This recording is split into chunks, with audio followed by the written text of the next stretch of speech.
ಲಂಚ ಪಡಿತಾ ಇರುವಾಗಲೇ ಶಾಸಕ ಚಂದ್ರು ಲಮಾಣಿ ಅವರು ಸಿಕ್ಕಿಬಿದ್ದಿದ್ರು. ಬಿಜೆಪಿಯವರು ತುಂಬಾ ಪ್ರಾಮಾಣಿಕರು ಅಂತ ಡಿಕೆ ಶಿವಕುಮಾರ್ ಅವರು ವ್ಯಂಗ್ಯವಾಡಿದ್ದಾರೆ. ಬೆಂಗಳೂರಿನಲ್ಲಿ ಡಿಸಿಎಂ ಡಿಕೆ ಶಿವಕುಮಾರ್ ಅವರು ಈ ಬಗ್ಗೆ ಹೇಳಿಕೆ ಕೊಟ್ಟಿದ್ದಾರೆ.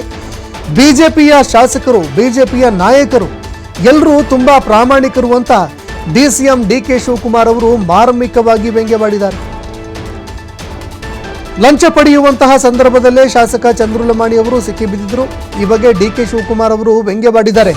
ಬಿಜೆಪಿಯವರು ತುಂಬಾ ಪ್ರಾಮಾಣಿಕರು, ಅವರು ಆ ರೀತಿಯೆಲ್ಲ ಮಾಡಲ್ಲ ಅಂತ ಡಿಸಿಎಂ ಡಿಕೆ ಶಿವಕುಮಾರ್ ವ್ಯಂಗ್ಯವಾಡಿದ್ದಾರೆ. ಇನ್ನು ಡಿಸಿಎಂ ಡಿಕೆ ಶಿವಕುಮಾರ್ ಅವರು ಈ ಬಗ್ಗೆ ಪ್ರತಿಕ್ರಿಯೆ ಕೊಟ್ಟಿದ್ದಾರೆ. ಪ್ರತಿಕ್ರಿಯೆ ಕೊಟ್ಟಿರುವಂತಹ ಡಿಸಿಎಂ ಡಿಕೆ ಶಿವಕುಮಾರ್ ಅವರು ಬಿಜೆಪಿಯವರು ಆ ರೀತಿಯೆಲ್ಲ ಮಾಡೋರಲ್ಲ, ಅವರು ತುಂಬಾ ಪ್ರಾಮಾಣಿಕರು ಅಂತ ಡಿಕೆ ಶಿವಕುಮಾರ್ ವ್ಯಂಗ್ಯವಾಡಿದ್ದಾರೆ. ಜೊತೆಗೆ ಇದು ರಾಜಕೀಯವಾಗಿ ಚರ್ಚೆಗೂ ಕೂಡ ಕಾರಣ ಆಗ್ತಾ ಇದೆ. ಬಿಜೆಪಿ ನಾಯಕರಿಗೆ ತೀವ್ರವಾಗಿ ಮುಜುಗರ ಎದುರಾಗ್ತಾ ಇದೆ. ಈ ವಿಚಾರವಾಗಿ ಡಿಕೆ ಶಿವಕುಮಾರ್ ಅವರು ಈ ಬಗ್ಗೆ ಮಾತನಾಡುವಾಗ ವ್ಯಂಗ್ಯವಾಡಿದ್ದಾರೆ.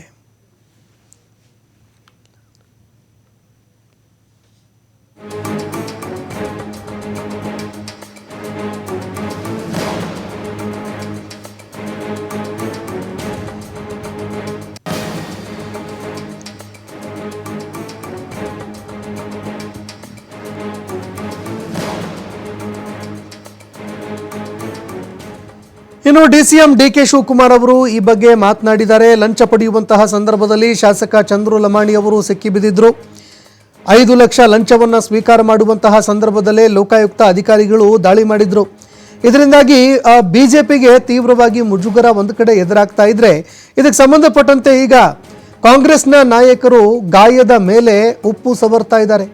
ಗಾಯದ ಮೇಲೆ ಈಗ ಕಾಂಗ್ರೆಸ್ನ ನಾಯಕರು ಖಾರವನ್ನು ಹಚ್ತಾ ಇದ್ದಾರೆ. ಅಂದರೆ ಬಿಜೆಪಿಗೆ ಲೇಬಡಿ ಮಾಡ್ತಾ ಇದ್ದಾರೆ. ಬಿಜೆಪಿ ಅವರೆಲ್ಲ ತುಂಬ ಪ್ರಾಮಾಣಿಕರು ಅಂತ ಡಿಸಿಎಂ ಡಿಕೆ ಶಿವಕುಮಾರ್ ಅವರು ವ್ಯಂಗ್ಯ ಮಾಡಿದ್ರು. ಬೆಂಗಳೂರಿನಲ್ಲಿ ಡಿಸಿಎಂ ಡಿಕೆ ಶಿವಕುಮಾರ್ ಅವರು ಮಾತನಾಡಿದ್ರು. ಬೆಂಗಳೂರಿನಲ್ಲಿ ಮಾತನಾಡುವಂತಹ ಸಂದರ್ಭದಲ್ಲಿ ಡಿಕೆ ಶಿವಕುಮಾರ್ ಅವರು ಈ ಹೇಳಿಕೆ ಕೊಟ್ಟರು. ಬಿಜೆಪಿಯ ನಾಯಕರೆಲ್ಲರೂ ಕೂಡ ತುಂಬ ಪ್ರಾಮಾಣಿಕರು, ಅವರು ಭ್ರಷ್ಟಾಚಾರನೇ ಮಾಡೋದಿಲ್ಲ. ಆದರೆ ಈ ವಿಚಾರಕ್ಕೆ ಸಂಬಂಧಪಟ್ಟಂತೆ ನನಗೂ ಕೂಡ ನಂಬೋದಕ್ಕೆ ಆಗ್ತಾ ಇಲ್ಲ, ಇವರೆಲ್ಲ ತುಂಬ ಪ್ರಾಮಾಣಿಕರು ಅಂತ ವ್ಯಂಗ್ಯ ಮಾಡಿದ್ದಾರೆ. ಡಿಸಿಎಂ ಡಿಕೆ ಶಿವಕುಮಾರ್ ಅವರು ಮಾತನಾಡುವಂತಹ ಸಂದರ್ಭದಲ್ಲಿ ಬಿಜೆಪಿಗೆ ವ್ಯಂಗ್ಯ ಮಾಡಿದ್ದಾರೆ. ಬಿಜೆಪಿ ನಾಯಕರೆಲ್ಲ ತುಂಬಾ ಪ್ರಾಮಾಣಿಕರು ಅಂತ ಹೇಳಿದ್ದಾರೆ. I think some wrong information you might have got. Let us look at it. Let us see what the Lokayukta tell. Then I'll react to it. It will not be, they are corrupt, free people. They are the most honest people in this country. They will not be get. I think some wrong information you might have got. Let us look at it. Let us see what the